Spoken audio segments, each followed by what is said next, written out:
Ako? Naningkit ang mga mata nito na tila sasabog ang tawa. I won't allow you to ruin our reputation over some girl. She's beneath you, Elliot, and if you don't fire her, I will... You will what? Mabilis niyang salungat sa mababang boses pero kumukulo na sa galit. You'll take over my company, my life. You are already a disgrace. Malakas na bulyaw nito. Nanginginig pa ang mga kamay. You're not acting like a malyari, Elliot. You're acting like a child. At di ko hayang sirain mo lahat ng pinaghirapang buuin ng ama mo. Kiniyom niya ang mga palad na nasa gilid niya. Buong buhay niya palaging nasa kamay nito. Bawat desisyon, bawat galaw niya ay maiging binabantayan at kinokontrol. Pero ngayon may bagay na nagpagising sa kanya. Tama na, ungol niya sa nagliliyab ng mga mata. Lumapit siya kay Marguerite. Konting taka lang ang layo niya. I'm not your puppet. I am the CEO of this company. My company. And I'm tired of you trying to control every aspect of my life. I'm not a child anymore. Kinisap nito ang mga mata. Saglit na tulala sa pagiging matapang niya. Elliot, no! Putol niya sa mariing boses. I want my freedom. I want to make my own choices, live my own life. And if that means seeing Rose, then that's what I'm going to do. You don't get to decide that for me. Mahigpit itong lumabi, pulang-pula sa galit ng mukha. You will regret this. Babala nito sa malamig na boses. But fine, do what you want. Just know that whatever you choose, don't bring shame to the Malyaris name. I won't tolerate that. Di na nito hinintay ang tugon niya at agad siyang tinalikuran. Padabog na naglakad sa mabigat na yapak, tsaka malakas sa sinara ang pinto, dahilan para mahulog ang isang picture frame na nakasabit malapit doon. Napako siya sa kinatatayuan. Huminga siya ng mabigat habang dinaramdam sa ere ang tensyon ng kanilang pagsasagutan. Alam niyang di ganun kadali at hahayaan na siya agad ng kanyang ina. Subalit sa unang pagkakataon sa kanyang buhay, wala siyang pakialam. He wasn't going to be her marionette any longer. Bumaga siya ng hangin. Tinungoan niya ang desk para tawagan si Rose. Gusto niyang iyain itong magkape sa labas para mawala rin ang tensyon niya. Sir, okay lang po ba kayo? Tanong ni Rose sa kanya. Nang dumating sila malapit sa coffee shop, nakatayo sila sa counter para magbayad ng in-order niya. Napansin siguro nitong makulimlim niyang mukha, kagaya ng panahon ngayon. Dinukot niyang wallet sa bulsa, kinuha ang credit card, saka inabot sa cashier.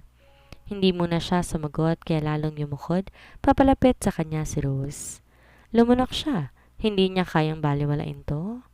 Okay lang ako, don't worry, matipid niyang tugon. Pero wala siyang emosyon. Napansin to ng dalaga kaya hindi ulit nagtanong. Ito ang kumuha ng 2 cup ng milk tea. Isang strawberry milk tea at isang dark chocolate milk tea. Kukunin sana nito ang donut pero mabilis niyang inagaw sa kamay nito. Napadilat to at binagsak ang balikat. Tinungo na nila ang bakanting lamesa malapit sa labasan. Ang totoo niya, nag-away kami ng nanay ko. Mahina niyang bulong na tila langgam lang makakarinig. Umupo muna sila. Marahang pinatong ang mga dala. Inabot ni Rose ang dark chocolate milk tea niya. Bakit po? Dahil ba sa pagtulong mo sa akin? Wala kang kinalaman dito. Sinasabi ko lang sa kanya kung anong totoo. Giit niya at sinimulan ng inumin ang milk tea. Sinundan niya ng tingin si Rose. Kinuha nito ang donut na strawberry flavor at dahan-dahang kinagat. Napanunok siya na wala sa oras. He found her sexy while eating her favorite dessert. I'm sick of them, controlling me like a puppet. I'm not an idiot. I can stand on my own and I can choose what I want, who I want, and where I want to go. Rose, tell me, ano pa bang kung sa akin para ma-meet ang expectations nila? Patuloy niya. Hindi na niya kaya ikubli pa ang mga hinanakit sa loob niya.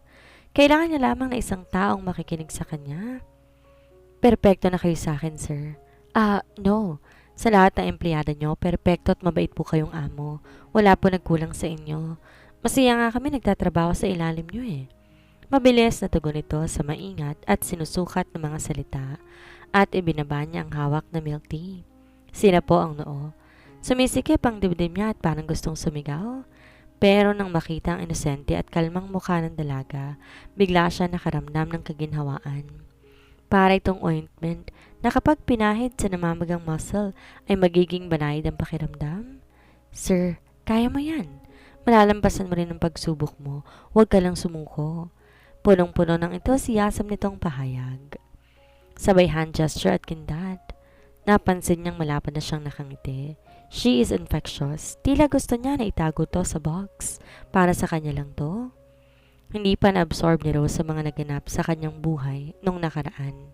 Mula sa charity gala, kahapon, sa opisina ni Elliot at ngayon madadagdagan na naman. Pinatawag siya nito sa opisina para bigyan ng task. Bibili siya ng regalo para kay Juliet dahil susuyuin daw nito ang fiancé. Ouch! Biglang kumirot ang dibdib niya. Natatakot siya na baka may posibilidad na magkugusto si Elliot kay Juliet. Matapos ang kaguluhan, saka naman manunuyo. Ano to? Bakit siya nag-a-assume na may gusto si Elliot sa kanya matapos na magtangka nitong halikan siya? Anong ibig sabihin nito?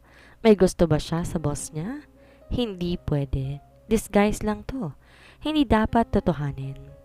Humayo siya at tinungo ang mall. Habang naglalakad siya sa matao at makulay na mall, saglit lang ay bumayo ang dibdib niya. Tila binabalaan siya na may masamang mangyayari. Iniisip niya si Elliot pati ang meeting nito Karinier bukas. Tutungo na naman to sa office niya. What if umabsent kaya siya bukas? Binilisan niya ang pagbili ng ilang mamahaling bag at jewelry. Umikot-ikot muna siya para tumingin sa kanya. Minsan lang siya maparito kaya lulubos-lubosin na lamang. Nang lumiko siya sa isang sulok, bigla siyang binuhusan na malamig na tubig na makita ang bulto ng kababatang kapatid, si Rosario Valentino. Nakatingin sa mga nakadisplay na sapatos. Napapadalas ata sa mall. Kailangan niyang tumago. Hindi siya pwedeng mahuli nito. Nilihis na sana siya nang umikot to sa kinaroroonan niya. Pareho silang nanlaki ang mga mata. Pumitik ang isang segundo, matulin pa sa kidlat nang siya'y tumalikod at tumakbo papalayo dito. Ate, teka! Sigaw ni Rosario. Socks, napansin nga siya. Hindi siya nakinig at patuloy na tumakbo. Isa lang nasa isip niya ang tumakas. Ramdam niya ang presensya nito. Malakas ang tunog ng mga yapak habang masigla siyang hinuhuli. Naaalala niya, palagi itong nananalo sa mga fun run marathon. Mas athletic ang kapatid niya kumpara sa kanya. Mahilig tong mag-jogging at mag-hacking. Bagamat wala siyang pag-asang matakasan to, gagawin niyang lahat na makakaya niya. So, plan B. Sasabihin niyang rason kaya nandito siya pero hindi lahat. Tumakbo siya sa gitna ng mga mamimili. Hindi ininda ang reaksyon ng mga to at umaasa na mawawala siya sa paningin ng kanyang kapatid. Ate, stop running. What's going on? Angal pa nito. Napatiimbagang siya, ang tigas talaga ng ulo. He really wants to win over her. Sa huli, sa nakakadesperadong pagkakataon, narating niya ang parking lot. Putik sa parking lot pa talaga. Lalong huli siya. Ano magagawa niya? Dito siya dinala ng mga paa niya. Sa palagay niya, mawawalan siya ng hangin sa walang tigil na pagtakbo. Pawisin din ang noo pati buong katawan. Pag tinadhana naman, no? May galit ba si Lord sa pagiging fake niya kaya pinaparusahan siya ng ganito? Ang dilim ng underground parking lot. Okay lang, makakahanap siya ng paraan para makatago. Next time din talaga siya pupunta ng mall kahit pilitin pa siya ni Elliot. Abala siya sa iniisip nang maramdaman ang kamay na kumapa sa braso niya. Kinabit niya ito at mahigpit siyang hinawakan. Halos mabitawan pa ang dalang paper bags. Huli ka, sigaw ni Rosario. Pumagting sa tenga niya ang husky voice nito. Nanlamig siya imbes na mag-init ang katawanan dahil sa pawis. Habol ang hininga niyang bumaling kay Rosario. Pumaskil sa mukha nito ang pagkabahala at kalituhan. What the heck are you doing here? Kala ko ba nasa Bukidnon ka? Naguguluhan itong tanong, pero di nito binitawan ang kamay sa braso niya. Humugot siya ng malalim na hininga. Hindi pinapahalata ang kapanik sa mukha. I'm not supposed to be here. Anya, nagsinungaling ako sa inyo. Ang totoo niya nandito ako sa Manila nagtatrabaho. Umarko ang kilay nito. Nagugulumihanan. Nagtatrabaho? Saan naman? Bakit mo pa kailangan magsinungaling? Maintindihan naman namin yon. Pareho nating pinagdaanan ng kahirapan ngayon. Ate, bakit mo pinapahirapan ang sarili mo? Di siya makasagot nang inulan siya nito ng tanong. Kinamot niyang ulo at sinimulang ikutin ng daliri ang ilang hibla ng buhok. I'm an undercover, tapat niya. Tumawa ang konsensya niya kasi hindi totoo yun. Undercover? Anong sinasabi mo? Di maipinta ang mukha nito, tsaka pinasadahan siya ng tingin. Listen, Rosario, kailangan kong cooperation mo. Kung tatawag man si Papa o si Rainier, magpretend ka na hindi mo alam na nandito ka sa Maynila. Bakit ba? Tanong nito. Ano ba talagang ginagawa mo? Ganito, sagot niya.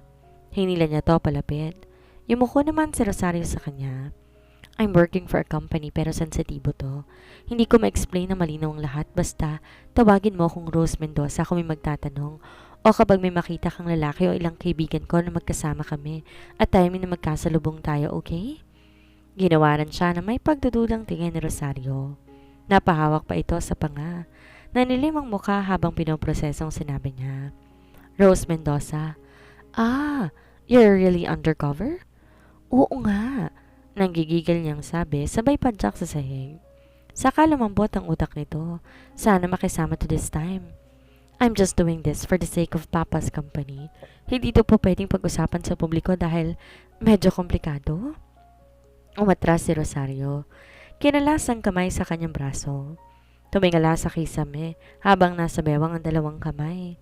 Huminga na malalim bago binalik ang atensyon sa kanya. Fine, Rose Mendoza. At ako na rin si Rosario Mendoza. Nice surname. Itatago kong sekreto mo, pero kailangan mo magpaliwanag sa akin sa lahat mamaya. Pagpayag nito na tanong nang ibinagsak ang mga kamay. Oh, thank you, dear brother. Binigyan niya ito na madali ang yakap. Ngumiti siya habang tinatapik ang braso nito. Napanguso na lamang ito. Promise, ipapaliwanag ko sa iyong lahat sa susunod. Magtulungan tayo at magpanggap na hindi mo ako nakita dito. So, ihahatid na kita. Saan ka ba nagtatrabaho? Alok nito at tagling inagaw ang dala niyang bag. Uy, wag na ako. Kaya ko naman mag-commute. Tanggi niya. Sinubukan agawin ang bag. Nilayo sa kanya ni Rosario ang bag. Nakasimango to na parang bata. Nasisilawan siya sa kakita nito. Talo na ata siya ng kapatid sa pagiging cute. Sinubukan niya ulit na agad ang bag pero hinarang nito ang mahabang braso sa kanya. Di niya talaga matatalong kapatid niya. Hindi ito bibigay hanggat di kita ihahatid. Nakanguso nitong wika. Akin na nga yan. Okay lang na mag-commute. Ayoko. Tsaka tila uulan ng malakas oh. Mabuti pa ihahatid na kita. She pouted.